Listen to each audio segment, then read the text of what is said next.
Hi, everyone. Welcome to this session on setting financial goals. I'm Jermaine, co-founder for the L.E.A.R.N Grow Invest community. And I really am excited about this session. We thought it would be a good idea since we had so many new members, so many new investors joining us, that we would have this session to kind of help you set the stage for your investing goals. Because if you're investing without your goals being set, you won't know how to do things like, when to sell, how to, what milestones or what goals that you should be working towards in terms of your investing. I thought this session would be, excellent to lay that foundation. We've been working with Charlene for a while. She's excellent in terms of this topic. So I thought it would be good, I asked her, she said yes. So, God definitely answers prayers. So, so I'll ask Shike to open with a word in prayer for us, and then I'll say some other stuff, just some housekeeping things, and then we'll jump right into the session.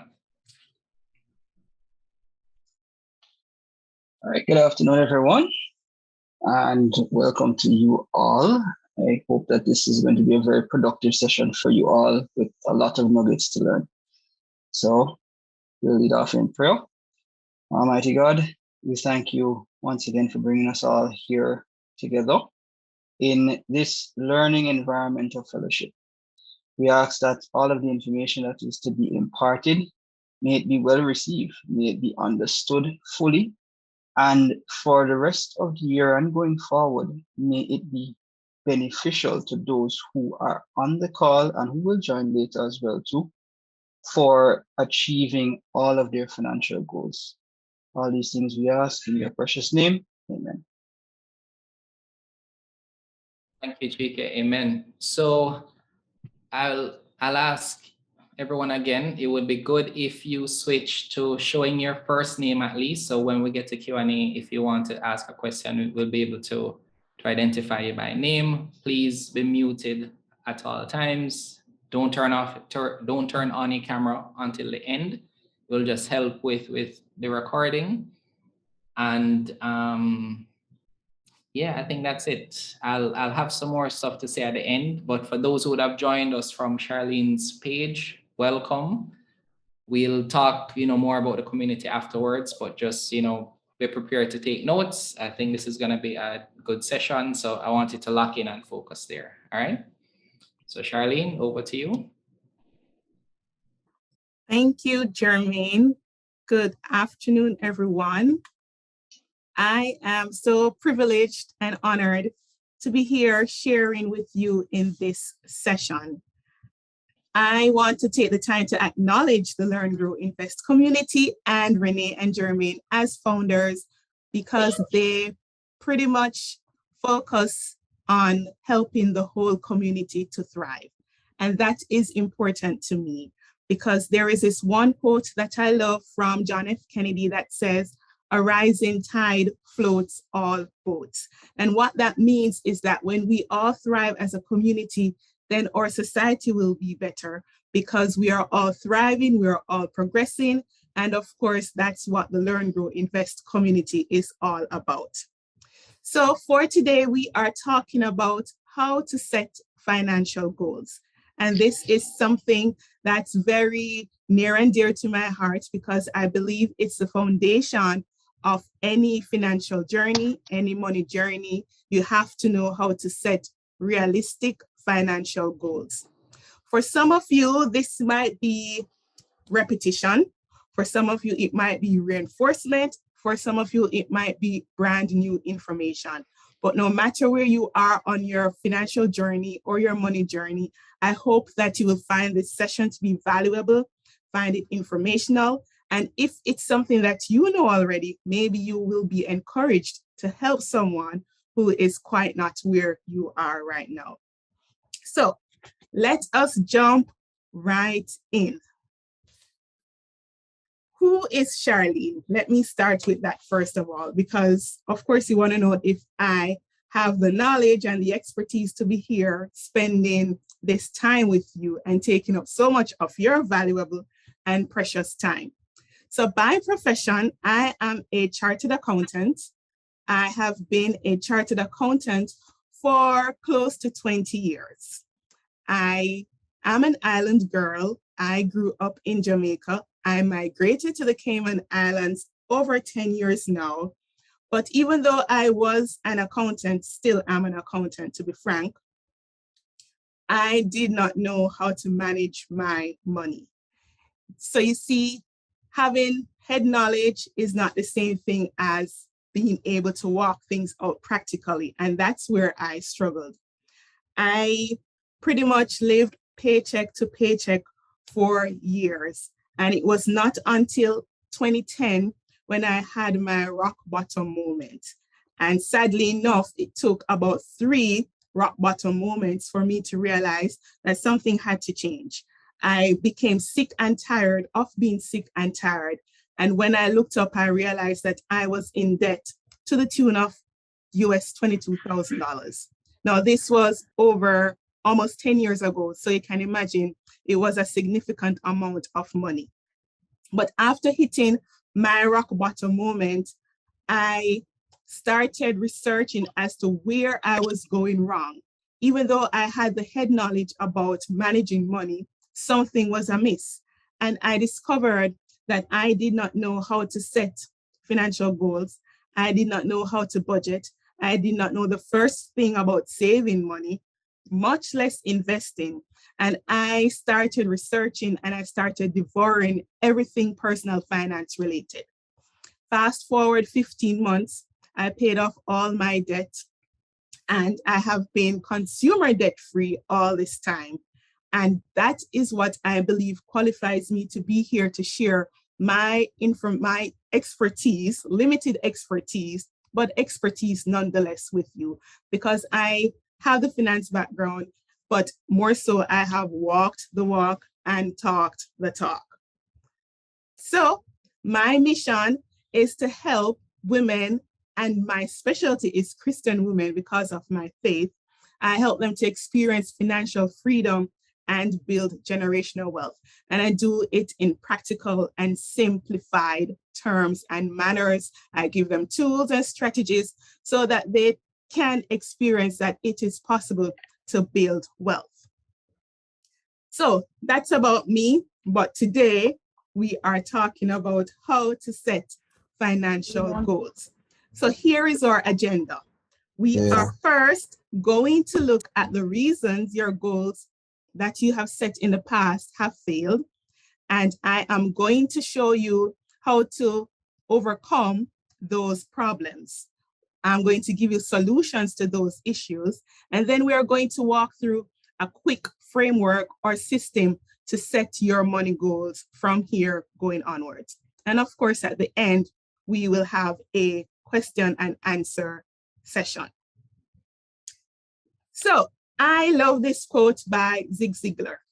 If you aim at nothing, you're going to hit it every single time. What does that mean? That means you have to have a target, you have to have a goal, you have to have something working towards, because if you don't, you will not accomplish anything. So that is the foundation for our session today. We are not in the business of aiming at nothing. We are in the business of setting goals that we can actually accomplish. And now we are going to jump into exactly how you can do that. So what is the first problem why your goals might not have worked in the past? They might have been too vague and too random. What do I mean by vague and random goals? Common ones that I hear all the time are, I want to do better with money. I want to save more money. I want to spend less money. I want to retire early. I want to pay off my debt. I want to buy a house. I want to buy an investment property. And my favorite one of all is I want to stop working for people. You know how we Jamaicans talk, people. Now these, while they are goals, they are vague. How exactly do you define doing better with money? If we are talking about saving money, exactly how much money are we talking about? Let's take the retirement example. if your goal is to retire early, when exactly are you intending to retire early? So these goals, though they seem noteworthy on the surface, they are very vague. And this is what has been tripping up a lot of persons. So these goals might be set at the beginning of the year, January 1st, all the New Year's resolutions hype. But then come June or come December, no one knows whether or not that goal has been achieved because it was never defined to begin with. So the solution to this problem is to set specific goals. So instead of saying, I want to save money this year, you could say, I want to save $50,000 this year. Instead of saying, I want to pay off debt, you could create a specific goal that says, I want to pay off my credit card debt in full. The budgeting one, instead of saying, I want to do better with money, you could define that to say, I want to create a spending plan or a budget for my money every single month. By doing that, you have set a specific goal that you can actually measure and that you can actually review to see if you are making progress or not. Problem number 2, too many goals. This is one that I see all the time. Too many goals. Now consider this person. This person wants to have an emergency fund, want to pay off debt, they want to invest, want to buy a house, and not only a house to live in, they want to buy an investment property as well. They want to vacation in style, plus have money to splurge, to go on random shopping trips, plus retire early. Do you see the problem here?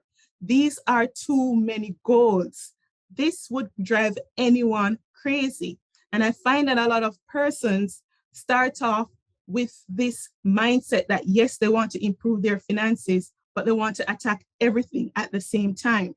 And what that does is lead to overwhelm and stress. So instead of setting a lot of goals at the outset, the solution is to decide which goals are important in this current season. Then you're going to choose 1 or 2 goals, focus on these, and then move on to another 2 goals. Because what happens is if you try to attack everything at the same time, hardly anything gets done. Number 3, they are not your own goals. Sounds weird, right? No, it's not.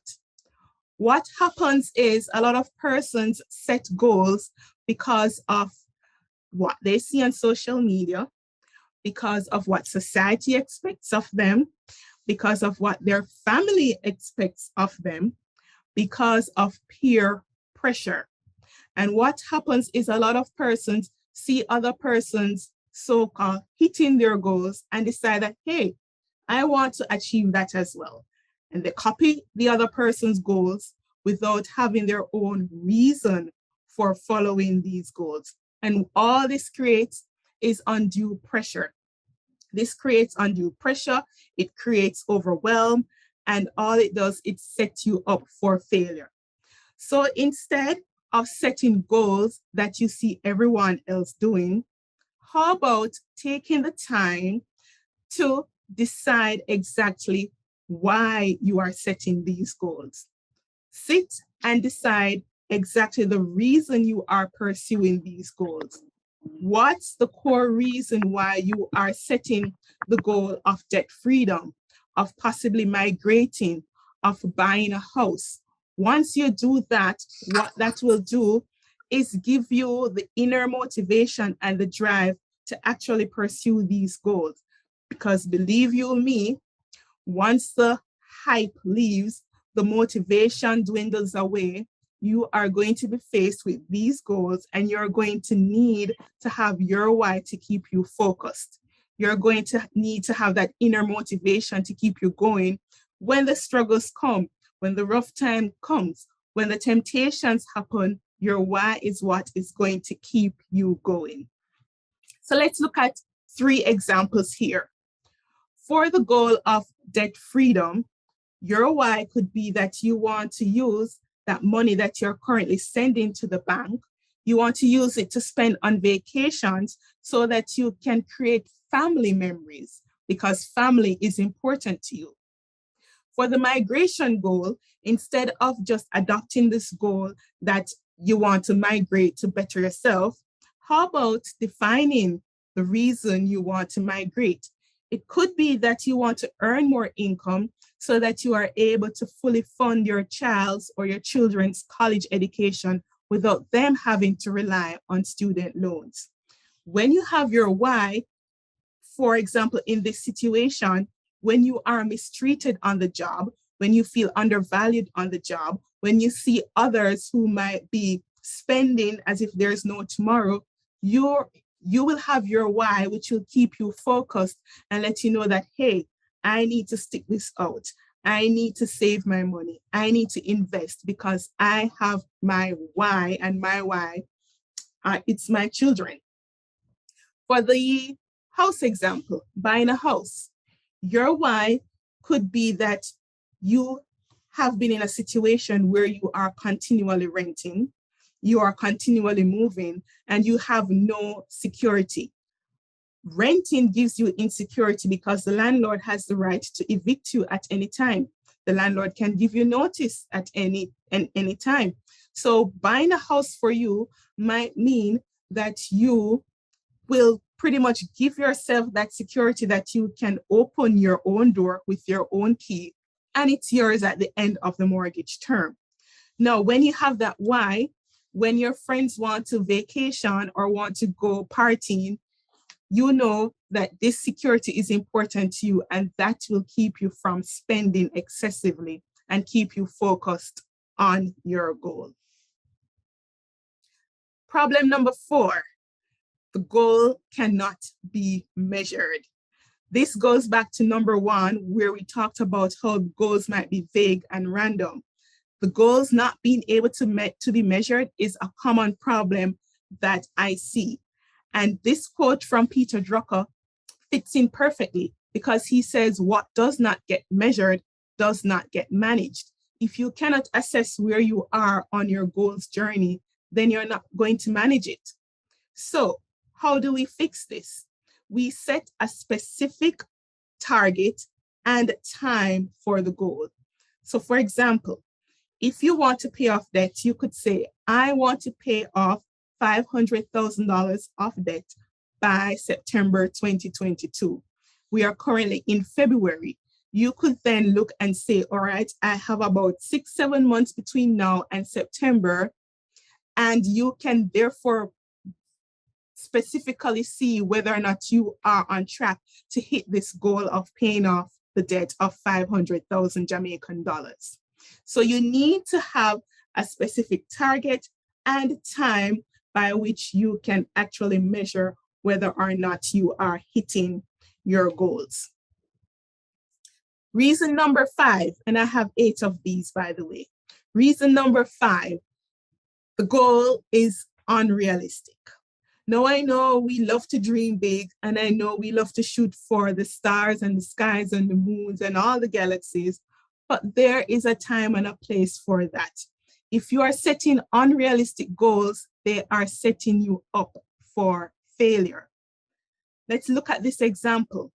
If you have a salary of 100,000 Jamaican dollars per month, and you have no other income source, you have no side hustle, you have no fairy godmother giving you money, and you decide that, hey, I want to save $90,000 per month.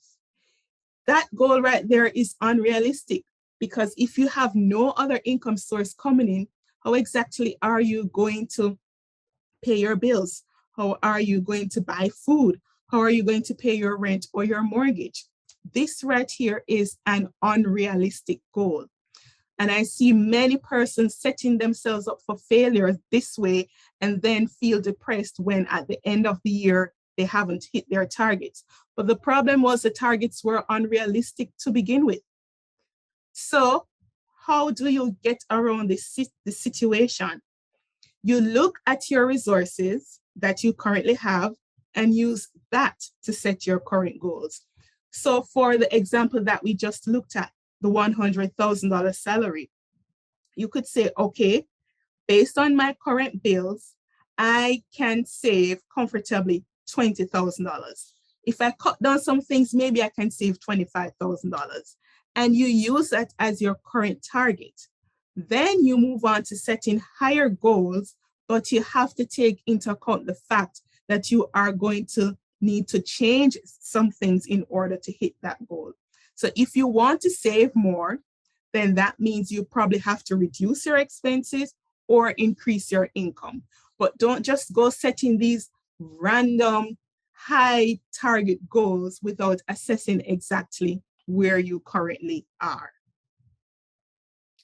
The next issue that comes up with goal setting is that the goals are overwhelming. They might be very big, and because they are huge, you shy away from it and you don't pursue it. You have to realize that some goals take several months and even several years. And if you recognize this from the outset, you have won half the battle. Now, there is this common quote out there that refers to giant-sized goals. And the quote says, how do you eat an elephant? And the fact is, you can only eat an elephant one bite at a time. Now, if it was a chicken, you probably can eat the chicken within 2 meals, right? Or 3 meals. An elephant might take you months to get through. But the fact is, you eat the chicken the same way you eat the elephant, one bite at a time. So for those big, grandiose goals, you want to ensure that you break it down into bite-sized pieces. You break it down into actionable steps that you can actually accomplish. So for those goals that would take possibly 3 years, like for example, buying a house, it might be a 3-year process. You break it down into 6 months or 1 year at a time, and then you measure exactly how you are progressing based on the bite-sized goals that you set. The next problem is that the goals are not reviewed often. We set the goals at the beginning of the year.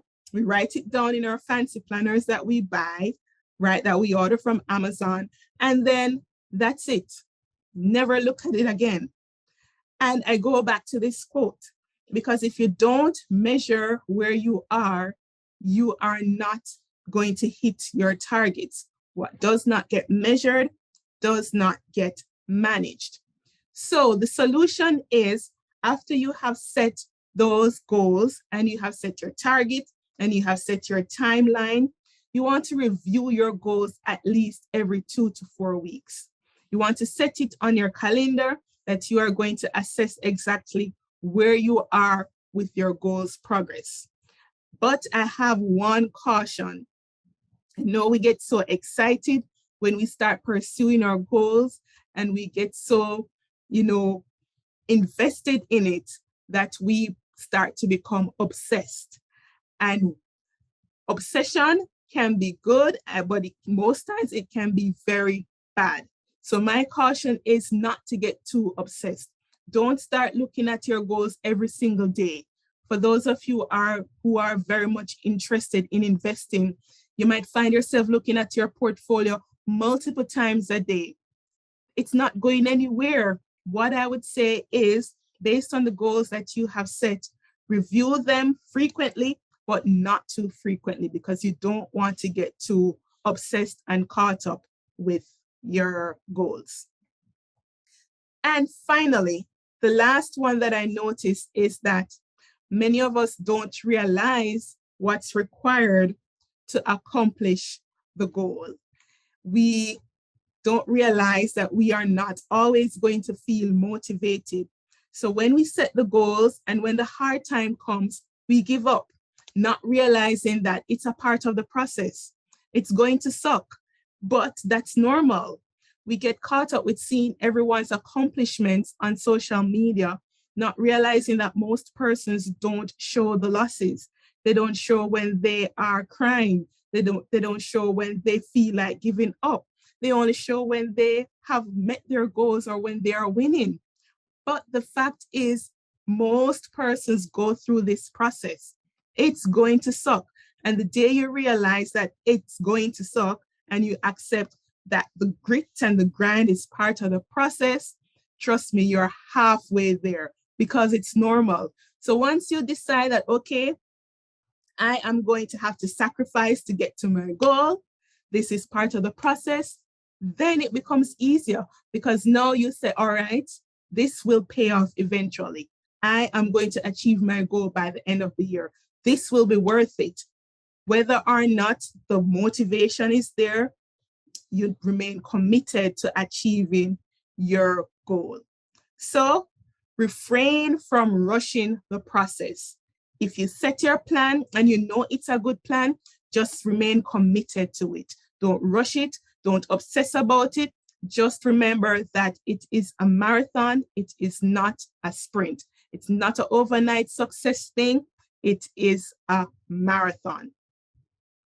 So to summarize the problems that we have just talked through, you want to ensure that your goals are not vague and random. You want to ensure that you don't have too many goals. Make sure that your goals are realistic. You want to ensure that you can measure your progress. Ensure that it's not too overwhelming, that you have actually taken the time to break it down into action steps, into bite-sized pieces. You want to review them often, but not too often. And you want to ensure that you know exactly what's required to accomplish your goal. So now that we have identified all the problems, right? Now we are going to get to work and we are going to create a simple goal setting framework that you can adopt right away and use to set your money goals. And the first step is to do a brain dump. Now, remember at the beginning where I talked about all the goals that some persons have, the emergency fund, the investment property, retiring early, splurging on vacation. I want you to get a piece of paper and write all of it down. Even the ones that are far-fetched, I want you to just jot it down on a piece of paper. And what that does is it creates white space in your brain. It clears your mind of all the clutter and you pretty much just dump it all on paper so that you can take a step back now and assess exactly where to go next. The second thing is to identify a why for each goal. Because remember, we talked about that not all goals are yours. Some of them might be goals that you have adopted. Some of them might be goals that you feel pressured into doing. I want you, for all those goals that you brain dumped, to identify a reason why you are pursuing this goal.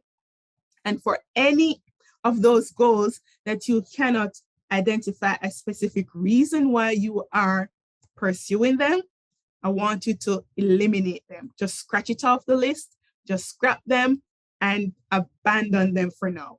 Now, this is a framework that you can adopt every year if necessary. So we are working with this for this current season. You're going to scrap any of the goals that you might not have a clear why for, knowing that your why might change in the future because circumstances change, right? You might get married, you might have children, and then your why will differ. But for now, we are going to scrap any goal that we don't have a clear reason why we are pursuing that goal.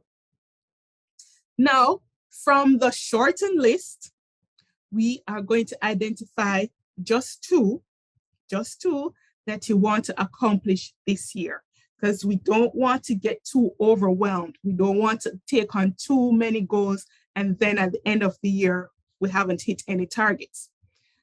So for this year, identify 2 goals that you want to accomplish, and then look at those that you want to accomplish over the longer term. So for those that you want to accomplish, let's say in the next 3 to 5 years, you write that down too. Next, you're going to make the goals as specific as possible. So if it's debt freedom, write down exactly how much debt you want to pay off. And that it goes without saying that you would have to know exactly how much money you owe to begin with. So you want to make sure your goals are specific.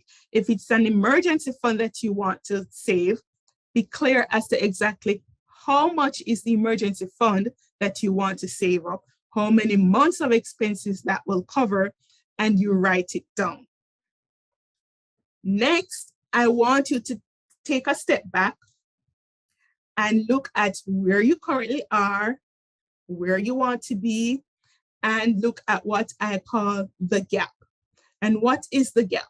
The gap is where you currently lack knowledge, money, or accountability.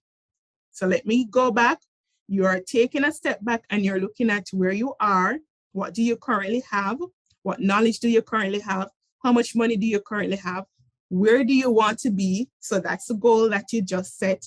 And you are going to see exactly how can you fill that gap? How can you get from where you currently are to where you want to be? So if it's knowledge that you need, you are going to find books that can help you. You are going to use YouTube University, as I call it. You are going to download some podcasts to help you. You are going to Google. Everything is on Google. You are going to leverage the Learn, Grow, Invest community because there is a wealth of knowledge in this community. And if you need additional help, you are going to get coaching. You're going to find someone who is a step or two ahead of you who can guide you along your journey.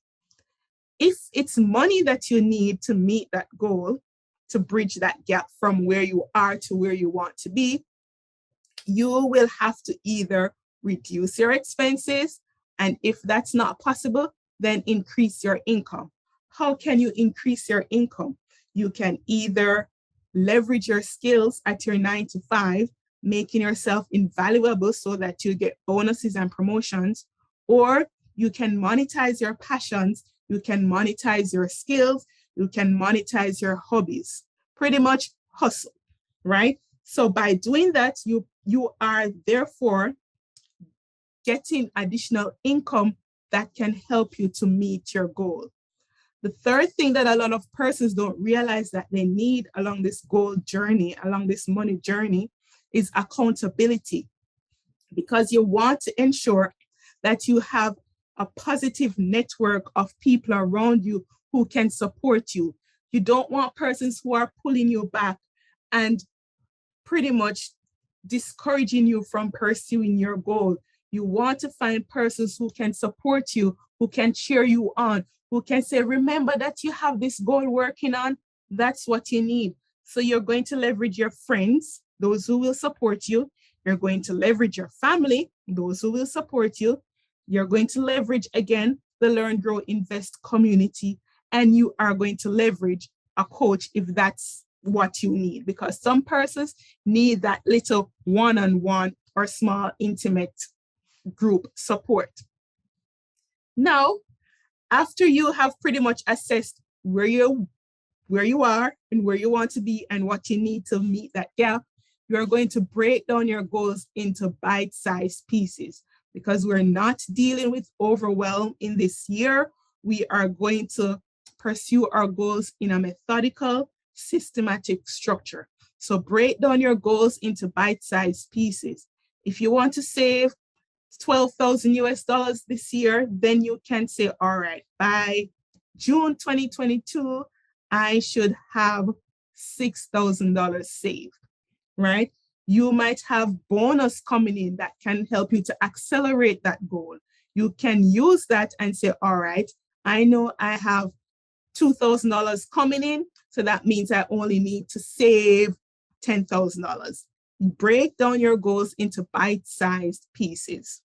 Next, set targets and dates.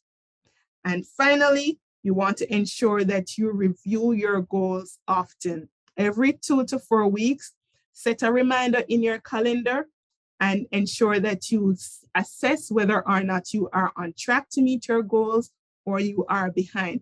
If you are behind, then you know that you either have to change strategy or change the goal. And by the way, nothing is wrong with changing your goal. You can change your timeline. You can change the amount. Nothing is wrong with it. It's not set in stone. It's your goal. It's your business. So if you need to change the strategy, if you need to change the timeline, don't be afraid to do that. So by doing this, we have essentially moved from mission impossible to mission accomplished. Because by adopting this framework and doing it consistently, that's key too, you will be sure to accomplish your goals.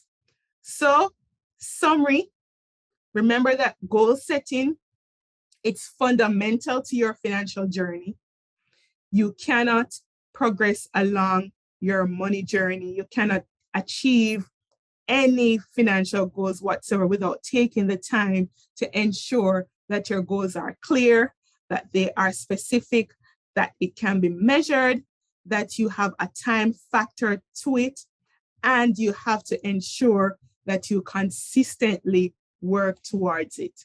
It's not a one and done thing. It's not I work on it this month and then next month I don't feel to do it and I'll pick it up in March. And oh, summer is coming, I'm gonna enjoy my summer. Then September, you pick it up back. No, it's a consistent thing. The beauty about consistency is that it pays off and it becomes easier. As you continually build the habit, it becomes easier for you to stick to the plan, to execute the vision. And trust me, you will see that it pays off. Let us not underestimate the power of the mind too.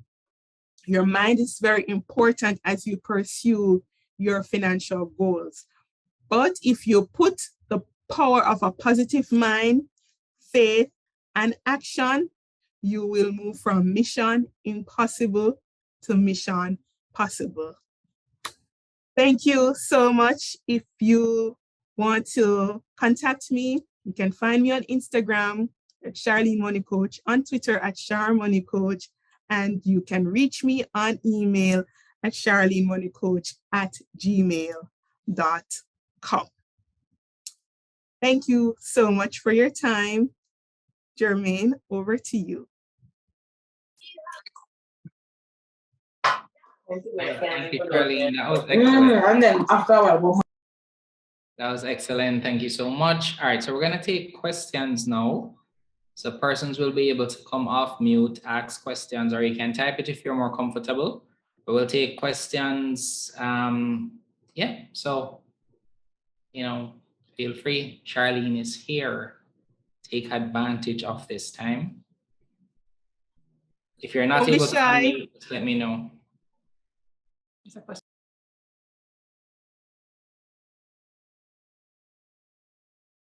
All right, so I see a question from Shireen. How many goals are reasonable to set? As many as you want, but you want to ensure that you have to look at the time frame in which you want to achieve these goals. So if we're talking about achieving goals for this current year, I'd say no more than 2 to 3. Anything more than that might get too overwhelming and get confusing. I currently have one goal, but that's because of where my focus is. I don't know where your focus is. So I'd say 2 to 3, just focus on that for this year. And remember, you can also set long-term goals as well. So you can set goals that you want to achieve in the next 3 to 5 years. But you want to ensure that you are focusing on 2 to 3 just for this year. Okay, great. Greg is asking, what approach would you recommend towards budgeting? Oh, okay. There are several methods out there. There is the one that you just look at your necessities, meaning food, shelter, and clothing. And then you pretty much make sure those are covered and spend whatever is left. I'm not an advocate for that one. The next method is a 50-30-20 method, where you take your income, you take a half of it and use that to cover your needs, 30% to cover your wants, and the remaining 20% to either save it, invest it, or pay off debt. That method can be used if you know exactly what your expenses are. If you have a good idea of how much percentage of your income your needs are and what your wants are, then you can go ahead and use that method. And it is actually a method that those who don't like numbers love to use.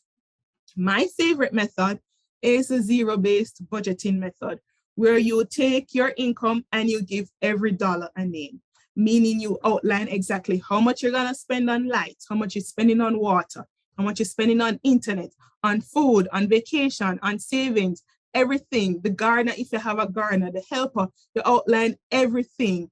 You also try to map out exactly what expenses you have coming up in the next 2 to 3 months. And you try to allocate money towards that as well. Because what tends to happen with a lot of persons is they forget about major things like the school fee that's due per term, or the car insurance that's due next month or in 3 months' time. Then when it becomes due, they go into panic mode because they don't have any savings for that, and this big bill is now due. So what I do with the zero-based budget method is I allocate a line for all my expenses as well as those that are upcoming. And I try to ensure that my income can cover all of those expenses. So that's my fave. So you have the 4 walls, you have the 50-30-20, and you have the zero-based budget. Now you can decide which one you are more comfortable with. I usually recommend you start with a zero-based budget to see if your current income can cover all your expenses. And then if you can't be bothered with the hassle, then I say go to 50-30-20.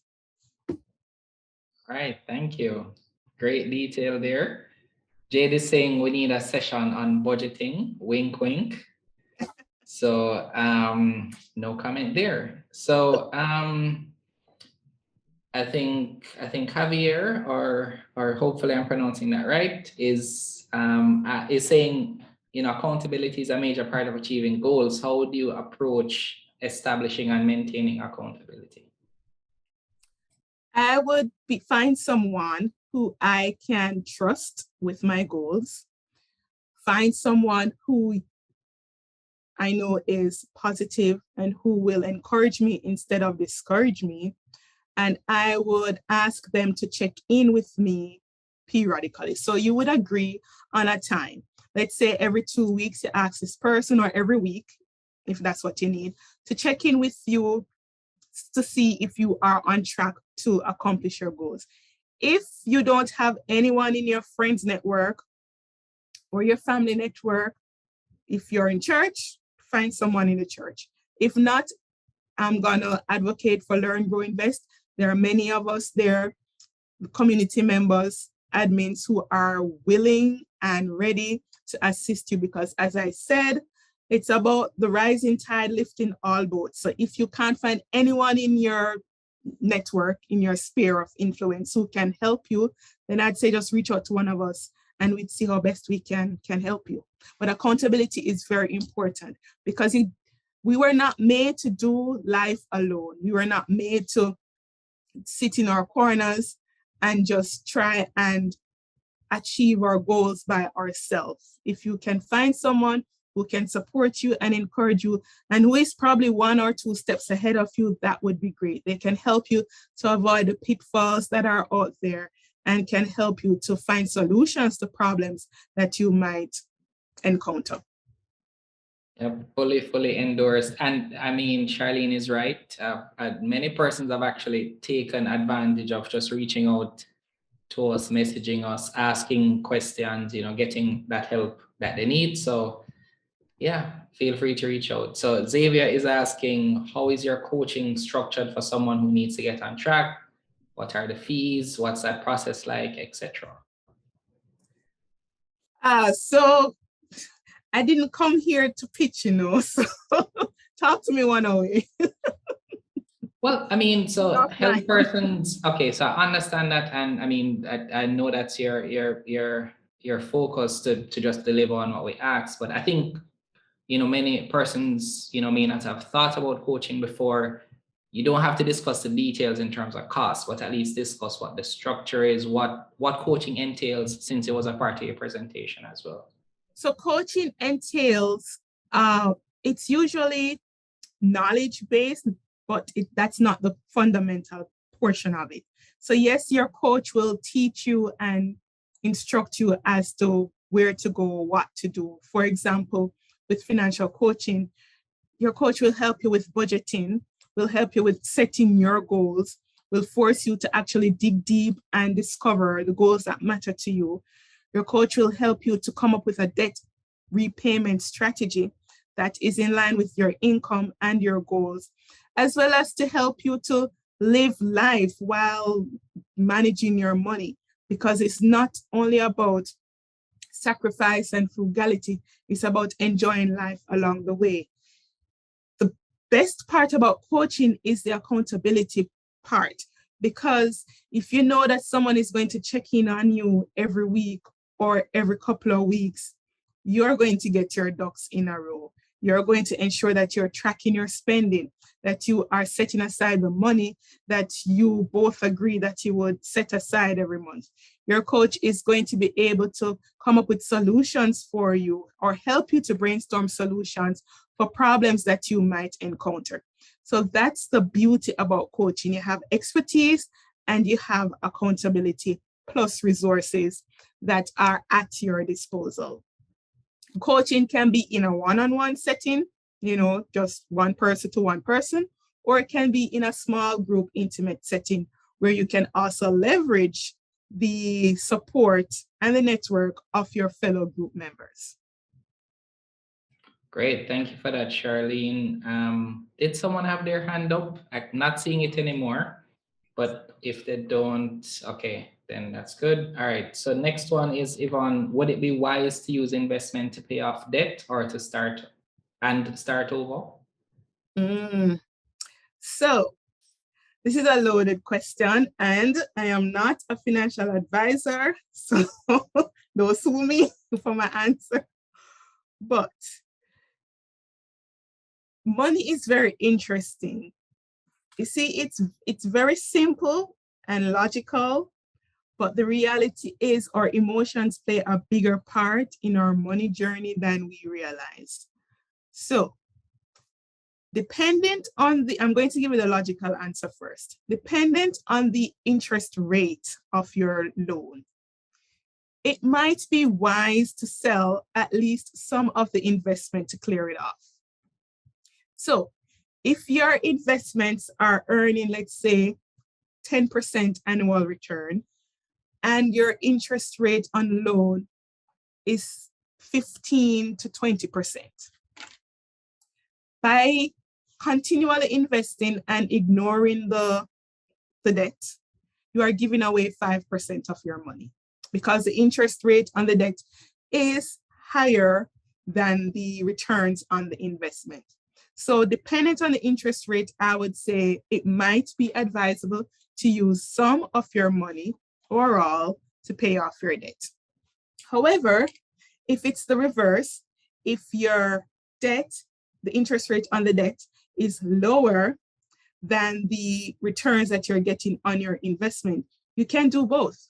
You can probably, if you have extra cash, you can say, all right, I'm going to send 50% to the investment and 50% extra to clear off my debt. Now, the sentimental piece, dependent on your history with money and how you feel about money, you might be hesitant to use your investment to clear off your debt because you might be looking at it to say that it's my money and it's money that I have. You might see it as a security blanket and you'd rather owe the bank than give away your money. So you have to decide, if you look at the math and the math tells you that, yes, it makes sense to use the investment to clear off the debt, you still have to decide whether or not you're willing to let go of that money, knowing that you can always invest again, knowing that you can always earn more money to build up back the investment. So there is a logical answer and there is a sentimental, emotional aspect that's attached to that as well. Great, fully agreed there. Tennille is asking, where you may have been aimless in investing or trying to spread your money for it to work for you, how do you step back and assess what to continue with or what to part ways with? Good question. So my approach is you want to ensure that the foundations are in place first. And what are the foundations? Goal setting that we just talked about, number one, budgeting, tracking your spending, and your emergency fund. Once those are in place, then you know that you can go ahead and invest, right? Because your foundations are in place. Your back pretty much is covered. In the event of an emergency, you can put on your oxygen mask. So if you realize that you don't have your emergency fund in place, you realize that you have high interest rate that you have to pay off, that is crippling you from making progress with your financial goals, I will take a step back, deal with those foundational pieces first, then go hardcore with the investing. You can continue to invest like with your company's pension fund, right? Especially if you get a match. I know some companies give up to like a 10% match. You want to leverage that because that's tax-free money.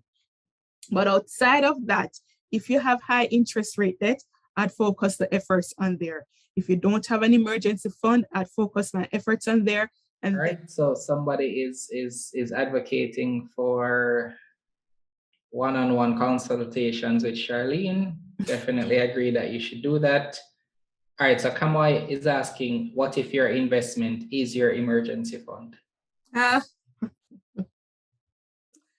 Kamoy, I am not a big, all right, let me backtrack. Where is this, what kind of instruments are these investments in? Yep, good question. While Kamoy is writing that, a comment from Maxine was saying, you know, Charlene, maybe you should consider one-off sessions or a shorter program for persons who need the clarity to start, then using your strategies to get their finances to the point of investing in your full program. I actually do have that, Maxine. I just don't advertise it a lot, but I do have them. And I do have persons who have used those one-off sessions and have gone on to make monumental strides. They've cleared debts, ramped up investments, all of that. See, it depends on your mindset and if you're willing to do the work, because the information is out there. It's just you have to be willing to put in the work. So yes, you can contact me for those one-off sessions. All right, Kamoy said stocks and mutual funds. All right, so dependent on the type of mutual funds, investing a portion of your emergency fund is fine. What you want to ensure is that not the entire portion of it is invested, because we don't plan for emergencies. Emergencies happen anytime off the drop of a hat. And if you have all of your emergency funds invested, what are you going to do when you suddenly need the cash? What do you do on a Friday night or a Sunday evening when you are in a bind and you need the money that you have invested for an emergency and the stock market is closed and you cannot log on to Moneyline or to your brokerage platform and sell your stocks? You have to be wise as it relates to your money.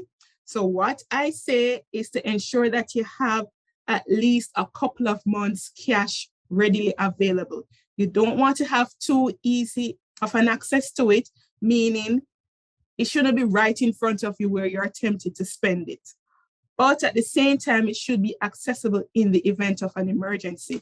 Now, because the banks aren't paying any interest on your savings, yes, you can invest some of it, but it cannot be all of it. So let's say you have a 6-month emergency fund. You might want to say you invest 3 and have 3 readily available in cash. So Kamoy said he would link his rich friend. And he said, that's good. So I made sure to tell him that all my money is tied up in the market, so I wouldn't be able to help it. All right. So I think it's Kimani is saying, for financial goals, we set that are a bit extreme, do you suggest actually having break periods to prevent burnout? I do. For some persons, especially those who have a lot of debt and they're on their debt freedom journey, it can be daunting and it can be overwhelming to be pursuing this for years. So yes, I advocate for taking a break, but this is where your accountability partner comes in, because the temptation can be to take a break, yes, and then instead of a 1 month break, it turns into a 6-month break. So you want to ensure that you have someone who can keep you on track to say, hey, remember that it's only a 1 month break, and force you or encourage you to get back on track so that you can actually start achieving your goals. But yes, burnout is real. Some journeys take longer than others, and I do advocate for taking a break. And what does a break look like? A break might be, instead of sending the entire $10,000 extra that you would on your debt, you decide to send 5 this month, or you decide to take the entire 10 and treat yourself. But the key is to get back on the wagon. What tends to happen is we take a break and we never get back on the wagon. Like, you can liken your money story or your financial journey to weight loss. It's the same thing. You say, I'm going to stay off flour, or I'm going to stay away from sweets, and you do it for 2 months. And you said, all right, I feel to treat myself now. And the day you start, it's as if it's even harder for you to get back on.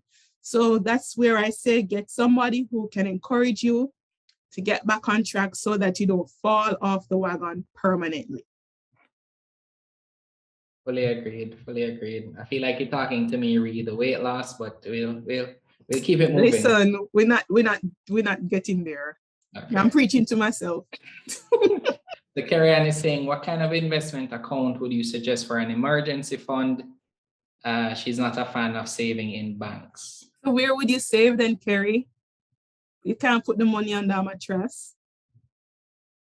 So what I thought about there is, I know I think of like the JMMB, they have like some high yield savings accounts that. Okay. Yeah. Then that can work, but just remember, you have to take into consideration exactly how soon can you access those funds. So if you can get your money within a day or two, then fine. Let me be clear with you. I personally consider my credit card as part of my emergency fund backup. But I have now learned how to use my credit card wisely. If you're in a situation where you clear your credit card bill off every single month, you don't pay any interest at all, you know that whatever you put on the credit card, it's going to be due at the end of the month, you can actually use your credit card as a part of your emergency fund strategy. So in the event of an emergency, you swipe your card, then you go to JMMB or whichever brokerage house that you have the money, and you say, hey, I need to liquidate X amount of money, and immediately put it on the credit card. So it is possible for you to do that. But you have to be sure that you clear the credit card bill in full every month. So yes, you can use brokerage houses, money market funds, any fixed income type of mutual funds, anything that's not going to fluctuate too wildly, you can use those as your emergency funds if you're not too fond of the banks. But I'm still going to advocate to at least keeping a little bit of money at the bank so you can get it quickly. Yeah, so I know the thought process here is, my money is just there. It's not being invested. I do have a lot of capital. I can't afford to do this. And so I understand that strategy very well. And for Renee and I, what we do is our credit card is a big chunk of our emergency fund. Mm-hmm. And so we clear it off each month. So we know the limit of the card is what we have for emergencies. Now, there are some situations where you'll need cash. And so we just made a judgment call. We're going to have X amount of cash saved all the time. And we just understand that we're not going to be able to earn anything on that or anything significant on that. And so the entirety of our emergency fund, a big chunk of it is credit card. The rest is in cash. because you may have some emergencies that require cash, or the card machine just happen not to be working on that day. So that's something that you can do. And another place I thought of as well, I think there's a VM iSave account, it's called. So for those persons who are with VM, that's a good option as well. You really just want to look for an account that gives you above the regular savings account rate, and just understand that you don't need to have the full 3 to 6 months, depending on your situation, right? Because if you have enough disposable income each month, then your emergency fund, I think, doesn't need to be a large amount, because using that same 100,000 example, if your disposable is 50, then you may not need to have, you know, 3 to 600,000 saved, because you have enough, you know, flexibility to maybe cover minor emergencies each month. But it could be that if something comes up that are maybe 2 to 3 months worth, so let's say you have something that you need to spend 300,000 for, then having at least, you know, 3 months salary saved would help with that. So, you know, hopefully that helps as well. Let me see if there are any other questions. Okay, so for someone, this is from Tanil, for someone who just started out, what defines an emergency fund? Is there a benchmark as to how much would be best to have set aside at the ready? So in order to calculate your emergency fund, you have to know what your basic living expenses are. How much do you need to cover your grocery bill for the month, your rent/mortgage? How much do you need for transportation? So if you take the bus or the taxi, if you take public transport, how much would you need to pretty much pay bus and taxi fares for the month?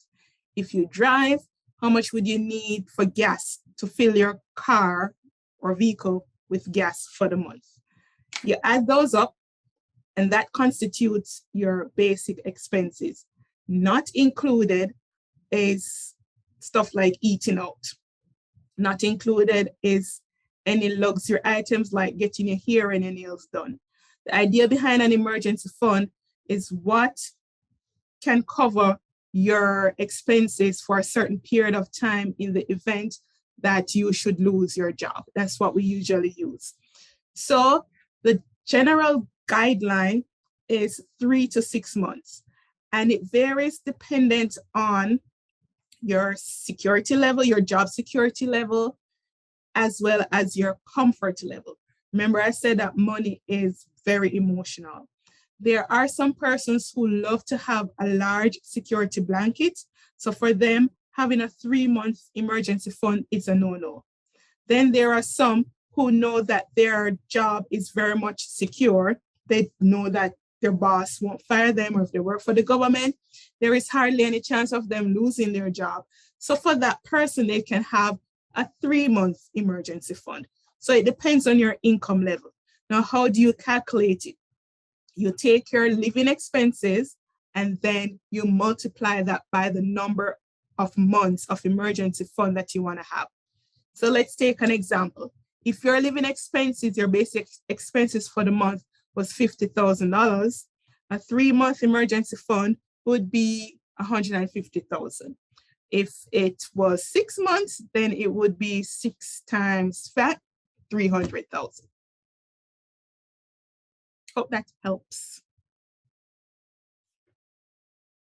Yeah, so just to add to I think the previous question, if your emergency fund is in a form where you need to pay fees to get access to the money, be mindful of that. So you always want to assess that cost. So depending on the medium in which it's saved, you have to, so for example, if it's stocks, and the reason why that may be discouraged is that if at the time you're ready, or at the time you need the money, the stock is down, you may have to sell at a loss to get that money.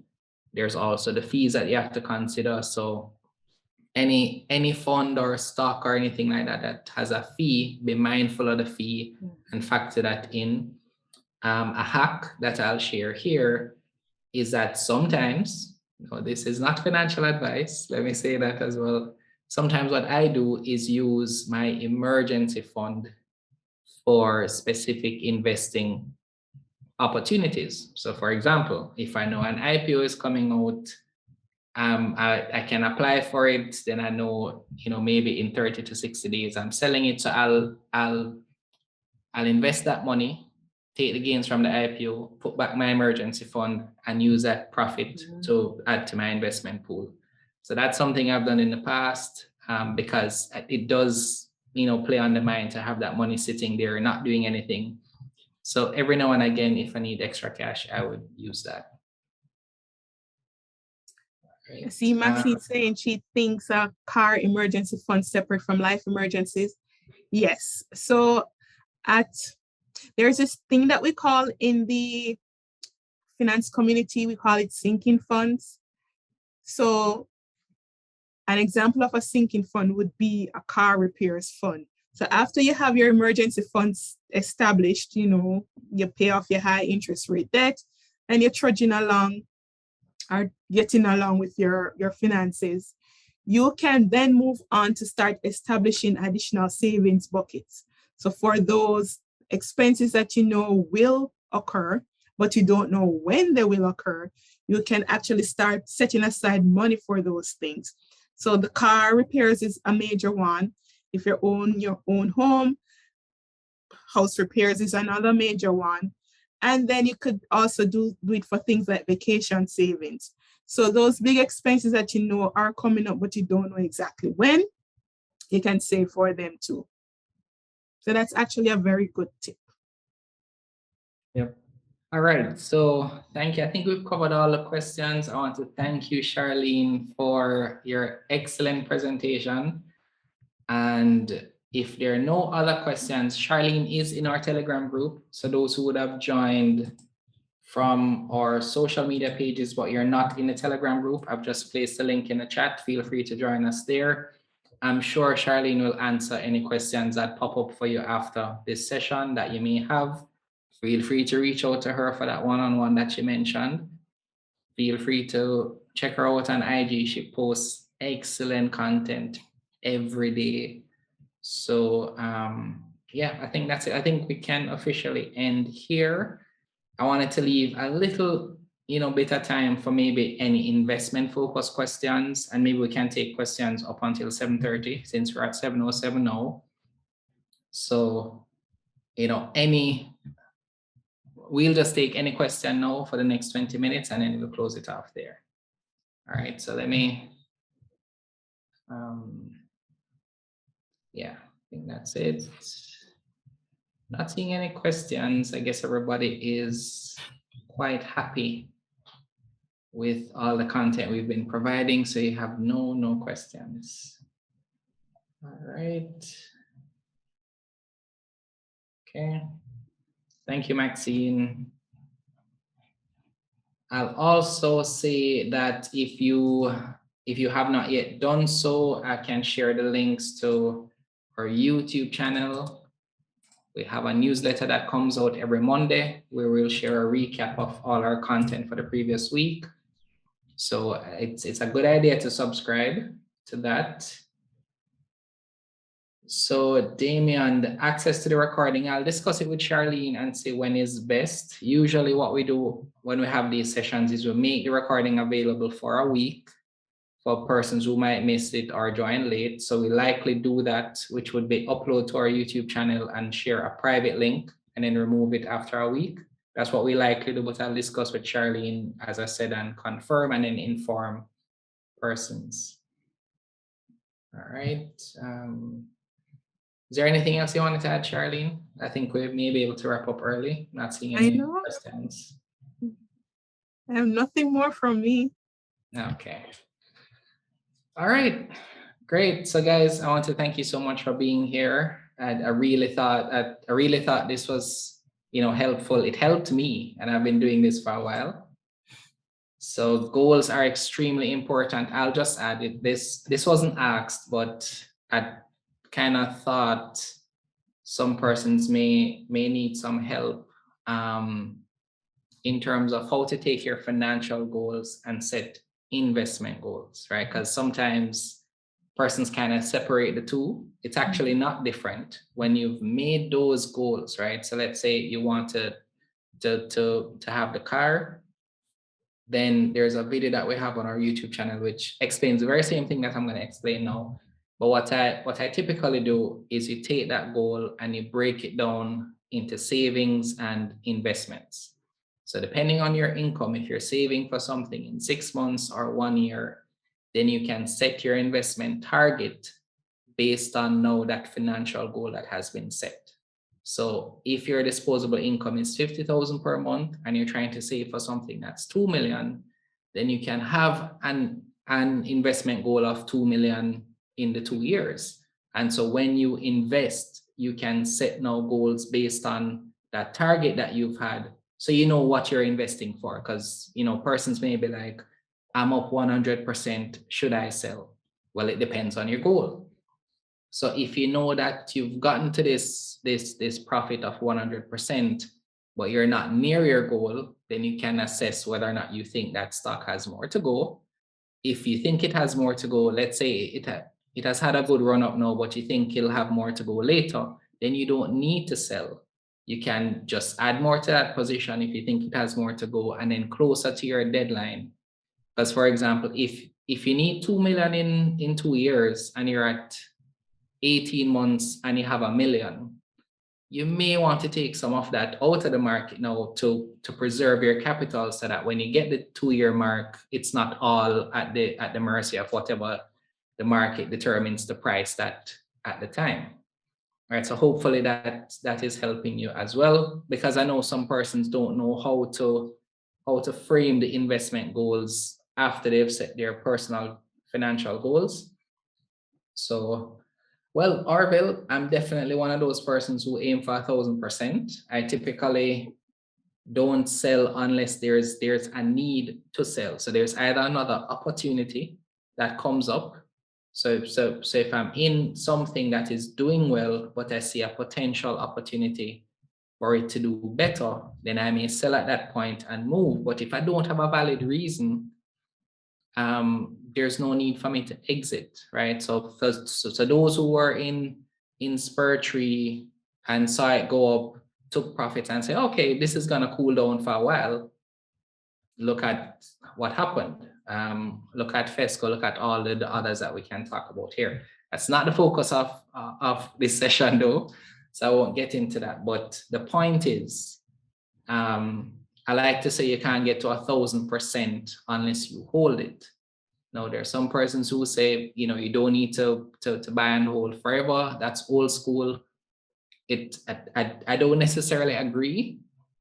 If you have a greater opportunity and you've met your goal, it's okay to move on. If you can't think of anything sensible to do with that money, it may not make sense to take it out, just in case you miss out on potential gains in that way. So Maxine, well, I think that's for you, Charlene, or is that me? I think that's for you. Okay, so the question is, and let me actually take you off spotlight, Charlene. I don't even see how. Let's see if I can. So when you take money out of the market, where do you save it? Well, for me, I go directly to another investment.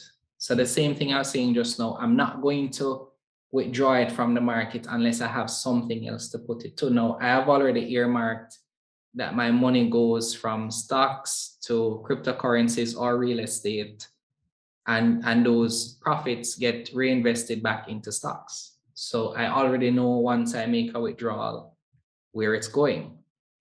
And it really depends. So I don't pull money out each month. I may take profit to go and invest into something else, but I'm not going to withdraw any profits from the market and just have it sitting there. I don't really agree with that. Now, I may have something, let's say I'm anticipating an offer, like we heard about some IPOs coming out. So I have money that I'm, kind of waiting to take advantage of that opportunity. And based on what happened with Spur Tree, if it is that it's a sizable offer, I want to have sizable amount of capital. There is some cost to that money not being invested, but I'm willing to bear that cost to get more of that future investment opportunity, if that makes sense. So for example, I'd rather save to get to a certain point, knowing that I can put a good lump sum on an investment versus, just, if I have $10,000 invested, maybe I'll save it till it gets to 100 so I can get volume, which fits my strategy, my personal strategy. Hopefully that answers your question, Maxine. Perfect. All right. Okay. Yes, Clay Ground Tabernacle, you will have a chance to access the recording for up to a week. But, well, yeah. Charlene, is that okay? Let me just ask you here. That would be okay, right? Okay. Yeah. Fine. Okay. All right, everyone. Thank you so much. Please do remember to follow Charlene on social media. I'd really take her up on that one-to-one session. Yes, you should crunch the numbers, David. That's all we do. Renee and I are number crunchers. So yep. You want to extract as much money. So one of the things we've done, if you can consolidate expenses. So for example, you may look at your budget and see you're spending something in an inefficient way. So sometimes, for example, if something is valuable enough where you can pay for it yearly instead of monthly and save money. If something is in a state where you can share the cost. So for example, we have a particular subscription where we have friends that join us in the subscription, legally, of course, and we spread the cost. So all of us get to own it, but all of us pay a piece of the whole. That's also something we've done. Or what we do is for insurance, we ask the insurance company to allow us to pay in 3 parts. So we don't pay it all at once and it's interest free. So things like that, you can leverage your cash. If something does not cost me interest, I'm not going to be in a rush to pay it back. That's just a general rule that I have. If it is costing you interest though, then you have to assess that opportunity cost.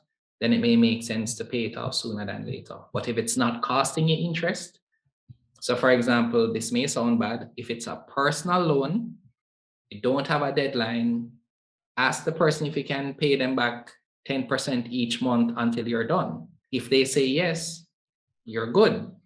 So those things allow you to take advantage of your cash because the time value of money will affect the lender and not you. And you maximize your cash that way. All right. Hopefully that helps. Those are just things that we've done kind of over the years to maximize because cash is extremely important to manage. Every dollar counts. Yeah.